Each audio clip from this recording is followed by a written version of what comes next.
બનાસકાંઠા જિલ્લાના દાંતીવાડા પંથકમાંથી વન્યજીવ રહેણાંક વિસ્તારમાં ઘૂસી આવ્યો હોવાની એક ચોંકાવનારી ઘટના સામે આવી છે।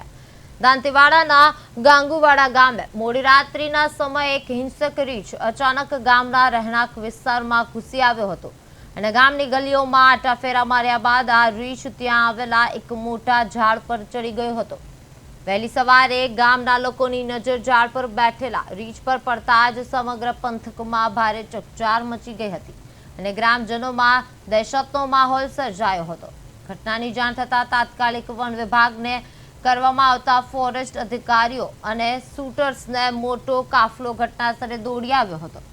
રીંછ અત્યંત ઊંચા ઝાડ પર ચડેલું હોવાના કારણે વન વિભાગને તેનું રેસ્ક્યુ કરવામાં ભારે મુશ્કેલી પડી રહી છે અને કલાકો સુધી સખત મહેનત અને ઓપરેશન બાદ પણ ફોરેસ્ટ વિભાગ રીંછને સુરક્ષિત રીતે નીચે ઉતારવામાં કે પાંજરે પૂરવામાં સફળ રહ્યું નથી અને જેને પગલે ગામજનોમાં ભય સાથે તંત્ર સામે રોષ જોવા મળી રહ્યો છે।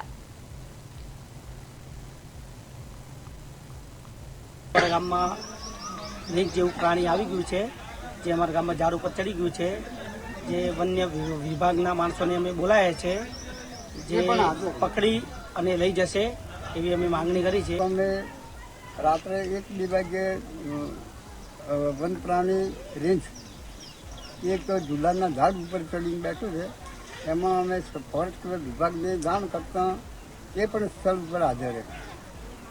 હજુ પણ લગભગ દિવસના 11-12 વાગ્યા તો પણ હજી નીચો આવ્યો નથી તો એની કબજે કરવા આગળની કાર્ય કરવા ફોરેસ્ટ સાહેબની અમારી વિનંતી।